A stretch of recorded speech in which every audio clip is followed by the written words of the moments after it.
परमेश्वर के बारे में कि जिस प्रकार उस सुनेमनी स्त्री ने परमेश्वर के दास, परमेश्वर के जन के लिए एक स्थान को तैयार किया, वैसे ही क्या आज हम अपने जीवन में परमेश्वर के लिए एक स्थान को तैयार करना है। हालेलुया।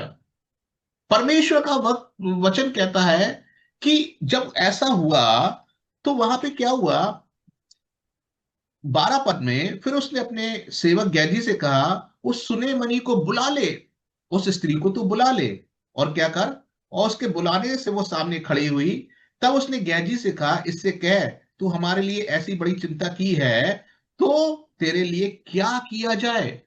तूने मेरे लिए ऐसी चिंता की है, तूने ये जाना मैं परमेश्वर का जन है, तूने मेरे लिए ऐसी चिंता को दिखाया, तो अब तू मुझे बता कि मैं तेरे लिए क्या करें। उस स्त्री से पूछ रहा है, एलिशा पूछता है कि मुझे बता मैं तेरे लिए क्या करे। मेरे प्रियो, वैसे ही परमेश्वर है। जब हम उसके लिए एक स्थान को तैयार करते हैं, तब परमेश्वर हमसे रोज कहता है, मुझे बता मेरा बेटे, मेरी बेटी, मैं तेरे लिए आज क्या करे। उस गैजी ने कहा, इसके पास में कोई संतान नहीं है, इसका पति भी बूढ़ा हो चुका है, ये भी बूढ़ी हो चुकी है, लेकिन इसके पास में कोई संतान नहीं है, मेडिकली रूप से इनको कोई भी बच्चा नहीं हो सकता।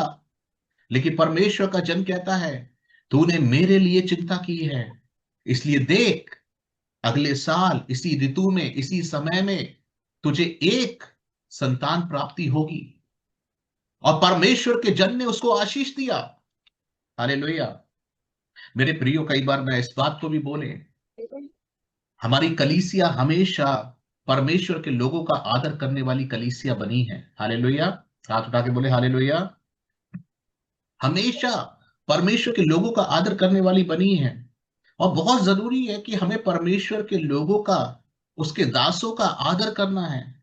अगर आप उनको एक गिलास पानी भी देते हैं, अगर आप उनको, उनके लिए कुछ भी करते हैं, तो मैं आपको बताएं, वो परमेश्वर का जन हमेशा ये चाहता है कि जब आप उसके लिए कुछ करते हैं, वो कौन से आशीष के शब्द आपके लिए बोले, कौन सी वो प्रार्थना आपके लिए करे, जिसके द्वारा आपका घर, आपका परिवार, आपके बच्चे आशीषित हो जाए।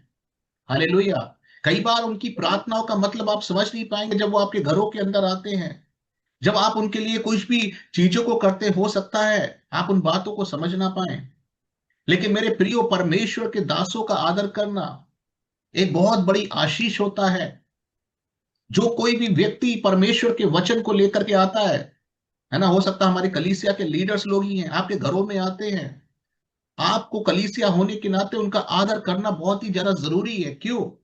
क्योंकि जब वो आपके घर में आते हैं, वो एलिशा के समान आते हैं, और वो आपके लिए आशीष की प्रार्थना करते हैं कि प्रभु इनके घर में ऐसा हो जाए, इनके घर में ऐसा हो जाए, इनके घर में ऐसा हो जाए। शायद आप उस प्रार्थना को महत्व ना समझे, लेकिन एलिशा ने भी वहां पे कुछ नहीं, केवल प्रार्थना किया, उसको आशीष दी। और उस आशीष के अनुसार क्या हुआ, उसको एक पुत्र की संतान की प्राप्ति होने पाई। उसके जीवन में आशीष आ गई। वो आशीष जो डॉक्टर के द्वारा नहीं हो सकती थी, वो आशीष उस अलौकिक परमेश्वर के द्वारा आ गई, जब उसने परमेश्वर के दासों का आदर किया। मेरे प्रियो, वैसे ही हमको भी परमेश्वर के दासों का, परमेश्वर के लोगों का आदर करना आना चाहिए। हमारी कलीसिया हमेशा मिशन कलीसिया कहलाती है। मिशन का मतलब होता है कि हम दूसरों के बारे में सोचते हैं। हम लेने पे नहीं, परंतु देने पे विश्वास करते हैं। हम परमेश्वर के दासों की मदद करने की कोशिश करते हैं। हम कलीसियाओं की मदद करने की कोशिश करते हैं, इसलिए नहीं कि हमारे पास बहुत है, परंतु इसलिए कि जो कुछ खुदा ने हमको दिया है, उसकी आज्ञा को मानते हुए हम क्या करते हैं, लोगों के उद्धार के लिए काम करते हैं। वो जो लोग नशे में है, वो नशा छूट जाए। वो लोग जो गलत रास्तों पे, गलत रास्तों से सही रास्तों पे आ जाए। बहुत से जवान लोग परमेश्वर को जानने पाए। बहुत से लोग जो गलत रास्तों पे चल गए, वो सही रास्तों पे आ जाने पाए। जिनका जीवन अंधकार में है, निराशा में है, परेशानियों में है, दुख में है, तकलीफ में है, वो लोग उससे निकल आए। इसीलिए हम हमेशा अपने देने के द्वारा हमेशा परमेश्वर को आदर करते हैं, उसके लोगों का आदर करते हैं। और परमेश्वर ने वैसे ही हमारी कलीसिया को आशीषित किया है, वैसे ही परमेश्वर ने आपके जीवनों को आशीषित किया है। कई बार आप उस बात को नहीं समझ पाते होंगे कि हम कैसे आशीषित हो रहे हैं। परमेश्वर आपको आशीष दे रहा है, परमेश्वर आपको बढ़ा रहा है, परमेश्वर आपको उठा रहा है। ये परमेश्वर की आशीष है। और लिखा हुआ है वहां पे कि मानवीय रूप से तो ये बात उसके लिए असंभव थी कि उसके लिए कोई संतान होने पाए, लेकिन क्या हुआ, अलौकिक रूप से उसके जीवन के अंदर एक अद्भुत काम प्रकट होने पाया। मेरे प्रियो, जब हम कलीसिया के लिए, परमेश्वर के दासों के लिए, उसके राज्य के लिए अपने जीवन को, अपने जीवन में एक स्थान को बनाते हैं, वो स्थान क्या है, उस स्थान को तैयार करते हैं। जैसे इस स्त्री ने एक स्थान को अपने घर के अंदर तैयार किया और उसका जीवन आशीषित हो गया, वैसी बहुत सी बातों के लिए हम परमेश्वर के लिए अपने जीवन में स्थान को तैयार करते हैं तो हमारा जीवन आशीषित हो जाता है। और हमारा परमेश्वर जो जीवित और सामर्थी परमेश्वर है, वो आपके जीवनों को आशीषित करना चाहता है। जिस प्रकार एलिशा की प्रार्थना के द्वारा वो सुनेमानी स्त्री आशीषित हुए, वैसे ही परमेश्वर आपके जीवन को भी आशीषित करना चाहता है। एलिशा ने पूछा, बता मैं तेरे लिए क्या करें। हालेलुया। क्योंकि तूने मेरी चिंता की है। जब हम परमेश्वर के दासों की चिंता करते हैं, जब हम परमेश्वर के राज्य की चिंता करते हैं, जब हम परमेश्वर के कार्यों की चिंता करते हैं, तो परमेश्वर कहता है, बता बेटा आज मैं तेरे जीवन में क्या आशीष को दे, तेरे बच्चों के जीवन में क्या आशीष को दे। और जब आप उसको प्रार्थनाओं के द्वारा बताते हैं, तब परमेश्वर आपके जीवन में वैसी चीजों को कर देता है। हालेलुया। वैसी चीजों को कर देता है।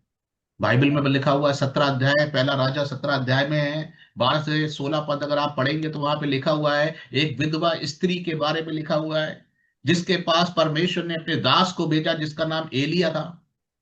और एलिया ने उस विधवा स्त्री से, जिसकी परिस्थिति अच्छी नहीं थी, वो कहती है कि जब एलिया ने उसको बोला तू मेरे लिए एक रोटी का टुकड़ा लेकर के आ, तो उसने बोला कि देख, मुझे मालूम है तू परमेश्वर का दास है, लेकिन मैं तुझे बता देती हूं, मेरे पास में कुछ भी नहीं है। थोड़ा सा घड़े में आटा है, एक कटोरी आटा है, एक कुप्पी में तेल है, जिसके लिए मैं अपने बेटे के लिए क्या करेंगे, एक रोटी का टुकड़ा बनाएंगे और उसके बाद उसे खाएंगे और हम मर जाएंगे। यही हमारा फ्यूचर है। क्योंकि उस देश के अंदर अकाल पड़ा था। अकाल मतलब क्या, ऊपर से भी बारिश नहीं हो रही थी और जो जमीन पे जो पानी पाया जाता वो भी सूख चुका था, जिसकी वजह से कोई फसल नहीं हो रही थी। और उस दुख के समय में, उस अकाल के समय में उनके पास में कोई भी अनाज नहीं था खाने के लिए। वो बड़ी दूर दशा में थे। और उस दूर दशा में परमेश्वर के दास उसको बोलता है, मेरे लिए एक रोटी का टुकड़ा बना करके लेके आ। उसने बोला, क्या बात करता है, ये तो हमारे पास ही हमारे पर्याप्त नहीं है खाने के लिए, और तू कह रहा है कि हम तुम्हें भी दें। उसने बोला, घबरा मत, सबसे पहले तू जो मैंने कहा है उसको कर।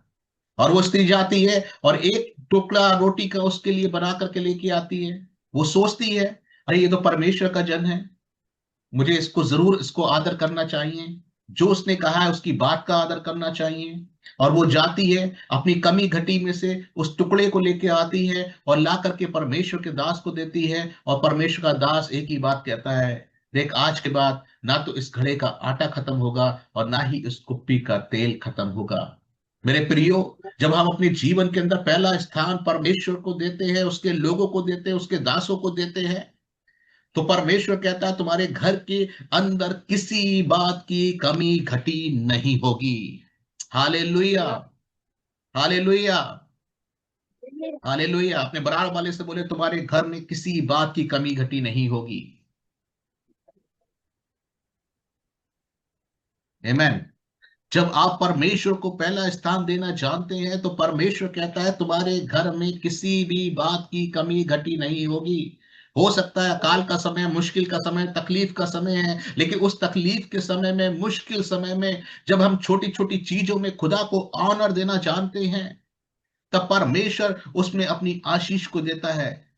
हालेलुया। और परिणाम क्या मिला उसको, उसका तेल कभी खत्म नहीं हुआ, उसका आटा कभी समाप्त नहीं हुआ, और परमेश्वर ने उसके पूरे भविष्य की व्यवस्था कर दी। वैसी जवानों में आपको कहना चाहते हैं, परमेश्वर के लिए अपने जीवन का समय निकाल के दो। परमेश्वर आपके जीवन के अंदर अपनी आशीषों को देगा, आपकी फ्यूचर को अच्छा करेगा, आपके भविष्य को अच्छा करेगा। हालेलुया। कलीसिया के अंदर हो सकता है आपके पास में बहुत सारी सिपकाइयां हो जिसको आप देखते रहते हो लेकिन आप करते नहीं हो। लेकिन आप जब खुदा के लिए अपने समय को दोगे, अपने जीवन के टैलेंट्स को दोगे, अपने अपने जीवन की बातों को दोगे, तो परमेश्वर आपके भविष्य को भी आशीषित कर देगा। जिस प्रकार उस विधवा के पुत्र के लिए पूरे खाने का इंतजाम कर दिया, वैसे ही वो मेरा जीवित परमेश्वर तुम्हारे भविष्य का भी इंतजाम कर देगा। हालेलुया। तुम्हारे या भविष्य का भी इंतजाम कर देगा, क्योंकि वो ताकतवर है, सामर्थी परमेश्वर है जिसकी आप आराधना करते हैं। अकाल का समय था। नेचुरल तौर से अनाज का कोई इंतजाम नहीं हो सकता था, क्योंकि अकाल था। सुनेमनी स्त्री बांझ थी। मेडिकल रूप से भी कोई इंतजाम नहीं हो सकता था कि उसे बच्चा मिले। लेकिन मेरे प्रियो, दोनों ही चीजें मानवीय तरीके से असंभव थी। ध्यान से सुनिएगा। दोनों ही चीजें मानवीय रूप से असंभव थी कि इसको अकाल में खाना मिल जाए और एक एक बांझ का क्या कहते संतान उत्पन्न हो जाए। दोनों ही बातें असंभव थी।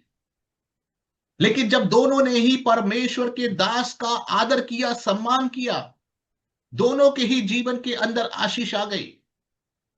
आज मैं आपको कहना चाहते हैं, जब आप परमेश्वर के दासों का आदर और सम्मान करते हैं, वो चीजें आपके जीवन के अंदर आशीषों को लेकर के आती हैं। बाइबल कहती है, यहां पे लिखा हुआ है कि जो बातें नेचुरल रूप से असंभव थी, लेकिन वो अलौकिक रूप से संभव हो गई। आपके जीवन के अंदर बहुत सी ऐसी बातें हैं जिसको आप ठीक करने की कोशिश कर रहे हैं, लेकिन आप अपने आप उस बातों को ठीक नहीं कर पा रहे हैं, क्योंकि वो नेचुरल तरीके से असंभव है। इसीलिए आपको एक एक एक एक अलौकिक रूप से उन बातों को सही होना चाहिए। लेकिन वो अलौकिक रूप से सही करने वाला कौन है? वो अलौकिक रूप से केवल सही करने वाला परमेश्वर है। इसीलिए अपने जीवन के अंदर परमेश्वर के दासों का उस और परमेश्वर का अपने जीवन में आदर करना सीखिए। और जब आप उन बातों को आदर करना सीखते हैं, तो जो बातें नेचुरल तरीके से असंभव होंगी, लेकिन वो अलौकिक रूप से आपके जीवन के अंदर संभव हो जाती हैं। हालेलुया। वो बातें आपके जीवन के लिए अंदर संभव हो जाती हैं। कई चीजें आपकी बीमारियां दवाइयों से ठीक नहीं हो पा रही हैं, लेकिन जब वो प्रार्थना किया जाता है तो वो अलौकिक रूप से चंगाई पा जाते हैं। हालेलुया। इन दिनों में आप लोग 4 दिन उपवास और प्रार्थना में गए, और आखिर दिन हमने क्या किया? प्रार्थना किया, और बीमारियों के लिए, चंगाई के लिए, छुटकारे के लिए। और मैं विश्वास करते हैं आप में से बहुत सारे लोग उस दिन चंगे हो गए। हालेलुया। आप में से बहुत सारे लोग चंगे हो गए। क्यों? क्योंकि 4 दिन हमने उपवास और प्रार्थना किया। किस लिए? कि परमेश्वर, ये चीजें मानवीय बुद्धि से और मानवीय तरीके से ठीक नहीं हो पा रही है मेरे जीवन में। वो शारीरिक बीमारी, वो मानसिक बीमारी, वो भावनात्मक बीमारी मेरे जीवन में लगी है और वो ठीक नहीं हो पा रही है। लेकिन परमेश्वर, आज मैं विश्वास करते हैं, उपवास और प्रार्थना के द्वारा वो सारी बातें मेरे जीवन के अंदर ठीक हो जाएंगी। हालेलुया। परमेश्वर आपके जीवन के अंदर अलौकिक रूप से काम करना चाहता है। इसलिए मेरे प्रियो, आपको परमेश्वर को आदर देना आना चाहिए अपने जीवन के अंदर। आप कहते हो मेरे पास में समय नहीं है प्रार्थना करने का, मेरे पास में समय नहीं है वचन पढ़ने का, मेरे पास समय नहीं है सेवा करने का। अगर आप अपने मुंह से इन शब्दों को निकाल रहे हैं, तो इसका मतलब आप परमेश्वर को आदर नहीं दे पा रहे हैं।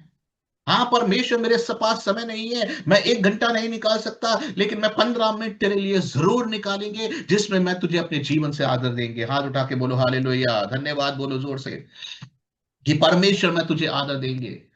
मैं अपने जीवन में प्रार्थना का समय निकालेंगे। प्रभु, हो सकता है मुझे पूरी बाइबल नहीं मालूम, पूरी बाइबल का ज्ञान नहीं है, लेकिन परमेश्वर, मैं रोज अपने जीवन में 5 आयतों को रोज पढ़ेंगे, और उसके द्वारा हो सकता है मैं किसी और के द्वारा 1 चैप्टर, 2 चैप्टर, 3 चैप्टर को नहीं पढ़ सकते, लेकिन मैं 5 आयतों को रोज पढ़ेंगे, जिसके द्वारा मैं तुझे अपने जीवन में आदर देंगे। ये होता है आदर करना परमेश्वर का।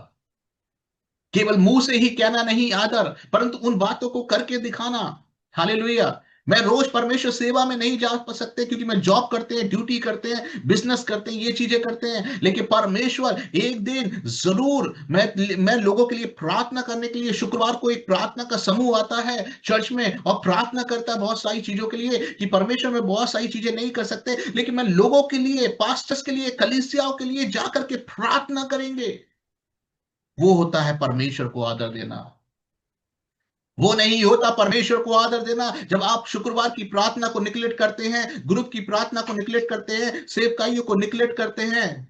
निगलेक्ट करने का मतलब इग्नोर मारते हैं, ध्यान नहीं देते उन बातों के ऊपर। वो आदर करना नहीं होता। जब हम प्रार्थनाओं को करते हैं, जब हम वचन को पढ़ते हैं और कलीसिया में आते हैं, उसकी आराधना करते हैं, वो होता है परमेश्वर को आदर देना।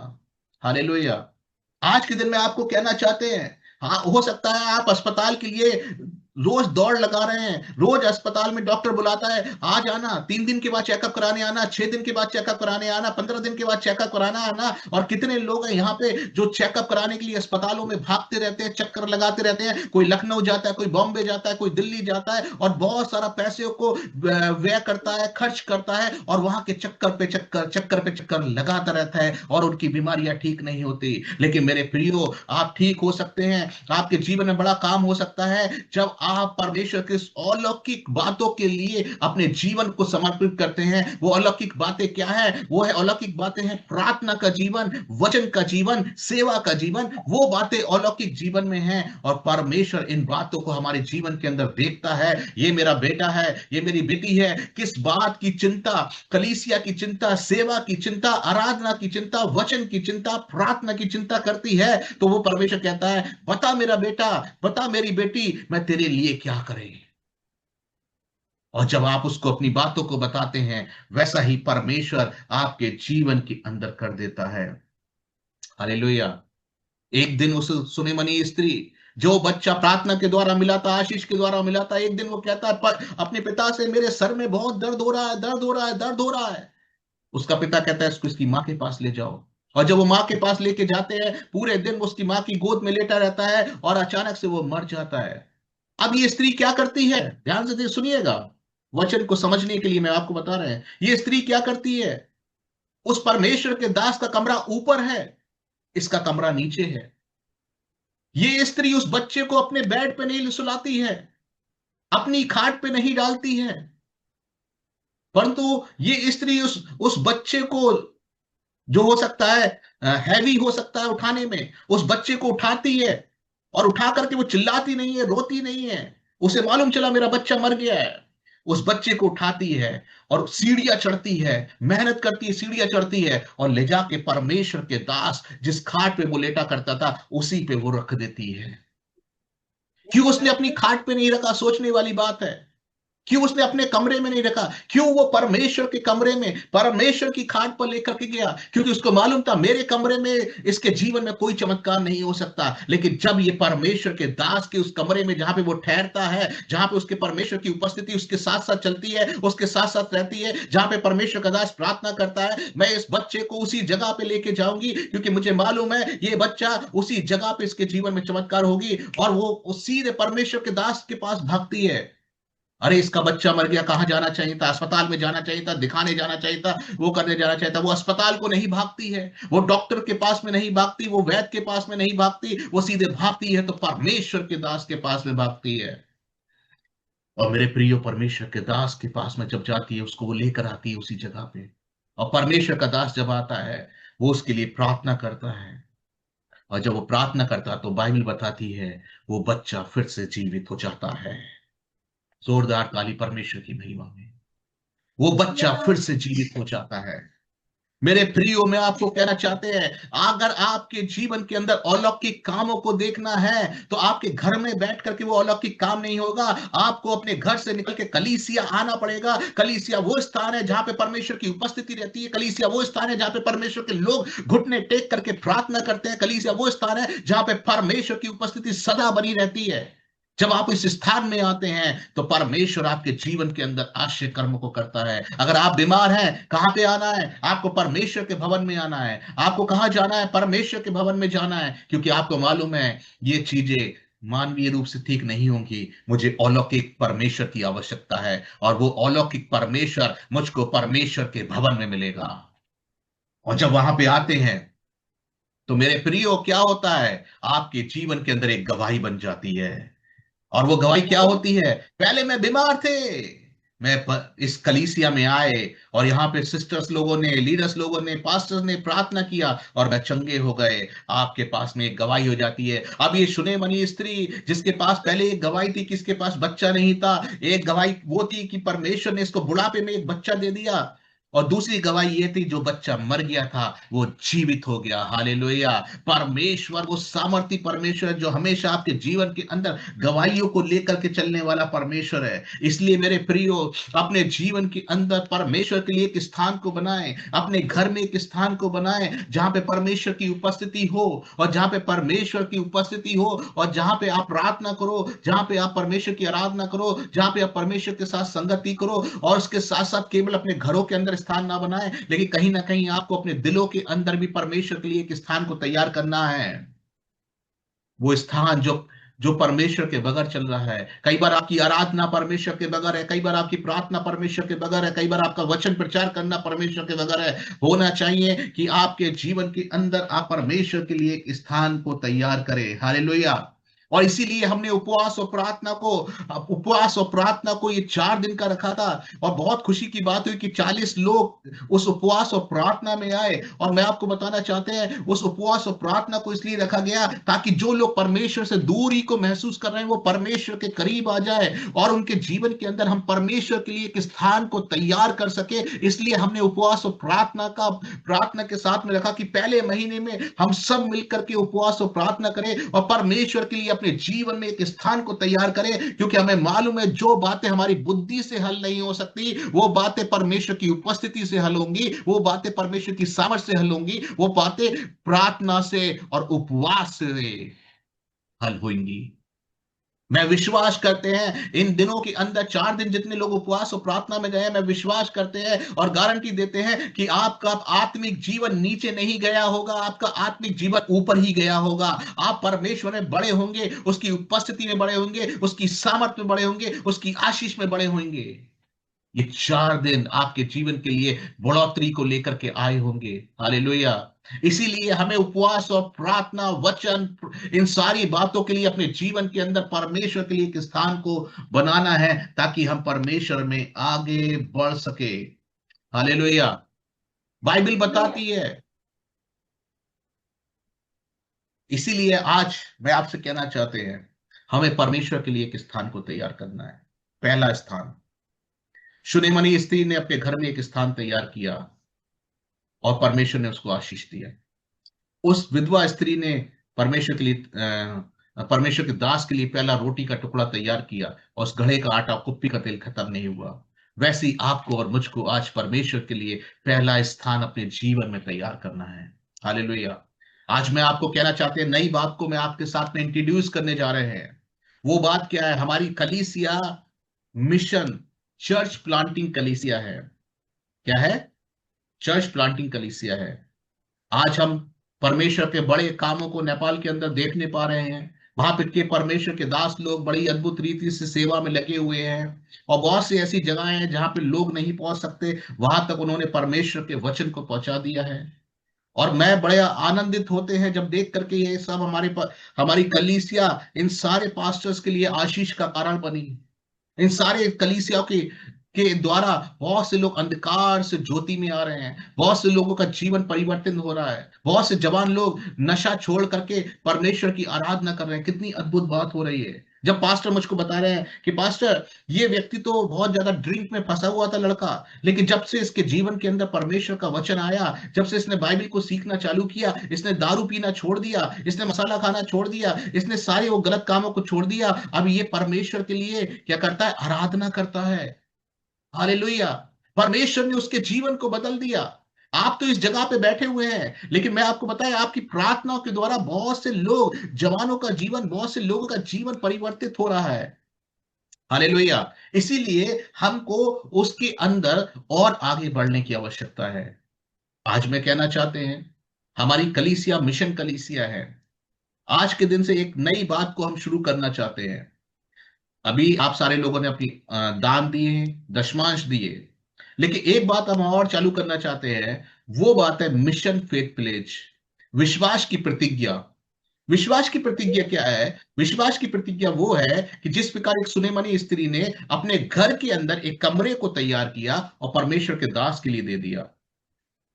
विश्वास की प्रतिज्ञा क्या है? वो स्त्री जिसके पास खुद खाने के लिए नहीं था, लेकिन उसने एक टुकड़ा परमेश्वर के दास को दे दिया और उसके घर में आशीष आ गई।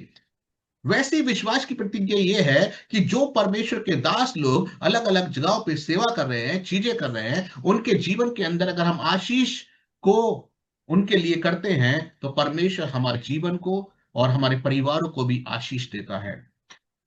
मिशन फेथ प्लेज क्या है? मिशन फेथ प्लेज वो है, दशवां अंश जो आपकी कमाई का आप परमेश्वर के लिए देते हैं। लेकिन मिशन फेथ प्लेज वो है जो आप सेवकाइयों के लिए, मिशन के लिए देते हैं कि परमेश्वर इसके द्वारा बहुत से जवानों का जीवन परिवर्तित हो, जो अंधकार में वो ज्योति में आए, जो नशे में है वो छुटकारा पाए, जो बंधन में उनके बंधन टूट जाए। उसके लिए आप क्या करते हैं? एक मिशन फेथ प्लेज को देते हैं।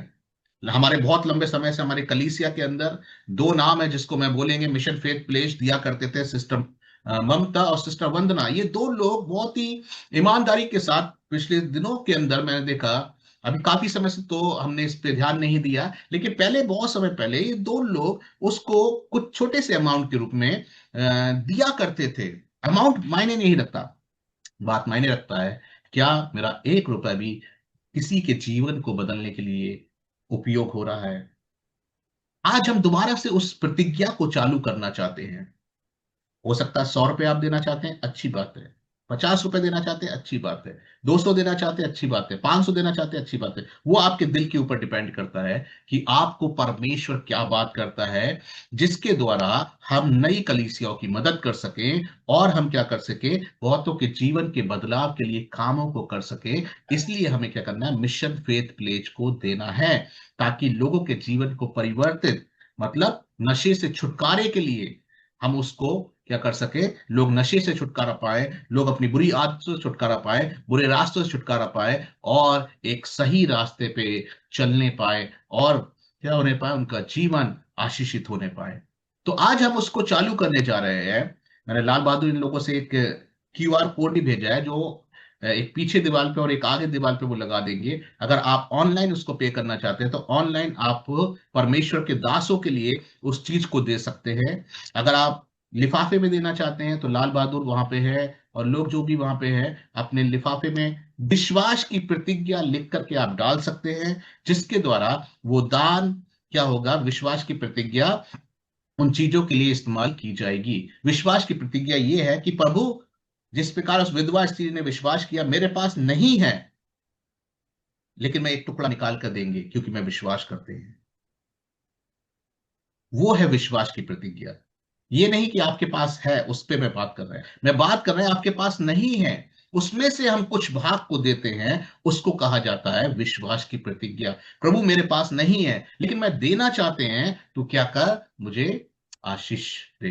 मैं आपको बताएं, एक बार हमारे परमेश्वर के दास ने बोला कि झारखंड के अंदर बहुत से पास्टर्स लोग सेवा करते हैं जिनके पास रहने के लिए नहीं है, मुश्किल में है, और हम उनके लिए कुछ भेजना चाहते हैं। मैंने बोला प्रभु मैं भी देना चाहते हैं, लेकिन मेरे पास पैसे नहीं थे। सभा खत्म हो गई शाम की, और ऑफरिंग भी खत्म हो गई, मेरे पास देने के लिए नहीं थे। जब मैं गेट पे खड़े हुए थे, उसमें से सारे लोग हाथ में मिला के जाते हैं, उसमें से एक स्त्री आई, उसने हाथ मिलाया और उसने मुझे बोला कि परमेश्वर ने मुझे बोला कि आप ये अमाउंट उनके लिए देना चाहते हैं, दान में देना चाहते हैं, पास्टर्स के लिए देना चाहते हैं, और ये वो अमाउंट है। मैंने किसी को नहीं बोला था ये बात, किसी को नहीं बताई थी, केवल दिल ही दिल में मैंने प्रार्थना की थी कि प्रभु उन दासों के लिए मैं देना चाहते हैं, लेकिन मेरे पास में नहीं है। उस स्त्री ने आके हाथ मिलाया और वो अमाउंट को मुझे दिया ताकि मैं उसको, अपनी प्रतिज्ञा को पूरी कर पाए।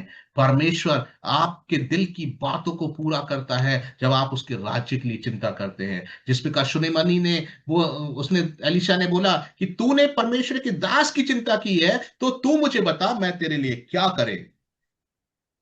और उसके बुढ़ापे में क्या था, कोई भी संतान नहीं थी, और उसको संतान के रूप में एक आशीष मिलने पाई। प्रभु किसी का कर्जदार नहीं होता, प्रभु किसी ना किसी रूप में उसको लौटा कर देने वाला परमेश्वर है। प्रभु आपको आशीषित करने वाला परमेश्वर है। आज के दिन में कहना चाहते हैं कि हम सारे लोग मिल करके एक साथ में कार्य करे, ताकि ये वो लोग जो अंधकार में है, नशे में है, बंधनों में है, शैतान की उस चीजों में है, वो छुटकारा पाए। इसलिए मिल करके आइए हम विश्वास की प्रतिज्ञा को करें, उस सुनेमनी स्त्री की तरह एक भाग को हर महीने तैयार करें जो हम मिशन के लिए देने पाए। एक भाग को हम तैयार करें, एक छोटे से अमाउंट को तैयार करें जो हम कहने पाए प्रभु ये उन लोगों के लिए, पास्टर्स के लिए, उन सेवकाइयों के लिए है जो दूसरी दूसरी जगह पे चल रही है। हम उन्हें नहीं जानते परमेश्वर, उन लोगों को नहीं जानते परमेश्वर, लेकिन हम एक बात मालूम है कि जब एक आत्मा बसती है तो स्वर्ग में आनंद होता है, और उस आनंद में हम सहभागी होना चाहते हैं और हम उसमें आगे बढ़ना चाहते हैं। प्रभु आपको इस चीजों के द्वारा आशीषित करे, है ना। प्रभु का वचन कहता है उस सुनेमनी स्त्री ने परमेश्वर के दास के लिए एक जगह को तैयार किया था, और बाइबल बताती है वहां का जो अधिकारी था उसने, और उसने उसके सामने जब लोगों ने उसकी जमीन को ले लिया था, चीजों को ले लिया था, जब वो राजा के सामने पहुंचती है तो राजा कहता है ये तो वो स्त्री है। उसने बोला, अपने लोगों को आदेश दिया, इससे जो कुछ भी तुमने लिया है उसको 7 गुना लौटा कर दे दो। समझ में आया आपको? कितने गुना? 7 गुना लौटा करके दे दो। हालेलुया। वो स्त्री जिसने परमेश्वर के दास का आदर किया, उसके बारे में चिंता किया, जो भाग उससे छीन लिया गया था, एक राजा के द्वारा, अधिकारी के द्वारा यह आदेश होता है कि 7 गुना लौटा करके दे दो। मेरे प्रियो, आप अगर परमेश्वर के राज्य के लिए देते हैं, उसके दासों के लिए देते हैं, तो परमेश्वर आपको 7 गुना लौटा कर देता है। 7 गुना नहीं, नया नियम तो कहता है 30 गुना, 60 गुना और 100 गुना लौटा कर देने वाला आपका परमेश्वर है। जोरदार ताली उस जीवित परमेश्वर के लिए। हालेलुया। क्योंकि परमेश्वर चाहता है कि हमारे जीवन के लिए उद्धार, आत्माओं के उद्धार के लिए एक बोझ आए, और वो बोझ के लिए हम प्रार्थना करें, प्रार्थना ही नहीं करें परंतु उसके लिए कुछ करें भी। जिस प्रकार उस स्त्री ने अपने कमरा दे दिया, जगह दे दिया, एक स्त्री ने अपने उस रोटी के टुकड़े को दे दिया, वैसे ही हम भी कुछ ना कुछ उनके लिए देने वाले बने, ताकि क्या हो सके। जिस प्रकार उस सुनेमनी स्त्री का देने के द्वारा मालूम क्या होता है? आप बोलते हो अरे ये भाग तो मेरे पास में से जा रहा है, लेकिन मैं आपको बताएं उस देने के द्वारा क्या होता है। उस सुनेमनी स्त्री ने एक छोटा सा कमरा, कोठरी, जिसको बोलते हैं कोठरी, दिया केवल ऊपर, और उसके द्वारा क्या हुआ? उसे एक संतान मिली। उसके द्वारा क्या हुआ? जो उसका छीन लिया गया था 7 गुना उसको लौटा दिया गया, और 7 गुना वो आशीषित हो गई। हालेलुया। 7 गुना वो आशीषित हो गई। वो स्त्री जो अकाल के समय खुद के खाने का इंतजाम नहीं था, उसके घड़े का आटा और कुप्पी का तेल कभी खत्म नहीं हुआ, तो होने पाए। मैं चाहते आज के दिन ये होने पाए कि प्रभु मेरा परिवार भी उस विधवा स्त्री के परिवार के समान आशीषित होने पाए, मेरी कलीसिया भी उस विधवा स्त्री के समान आशीषित होने पाए। इसीलिए प्रभु हम उस मिशन का भाग बनेंगे, उस कलीसिया का भाग बनेंगे, जिस कलीसिया की पहचान, हमारी कलीसिया की पहचान है वो मिशन कलीसिया है, दूसरों के जीवन के लिए कार्य करने वाली कलीसिया है, मैं उसका भाग बनेंगे। और जब हम इस बात को कहते हैं तो परमेश्वर अपनी आशीषों को हमारे जीवन के अंदर देता है, और हमारे जीवन के अंदर असंभव परिस्थितियां भी संभव हो जाती है जब हमने जीवन में परमेश्वर के लिए एक स्थान को तैयार करते हैं। हमारे जीवन के अंदर चाहे हमारा परिवार हो, संतान हो, स्वास्थ्य हो या आर्थिक हो, कुछ भी हो, जब हम उन चीजों के बारे में बात करते हैं, चिंता करते हैं, तो परमेश्वर क्या करता है? उनको आशीषित करता है और उस पर अपनी आशीष को उड़ेल देता है। इसीलिए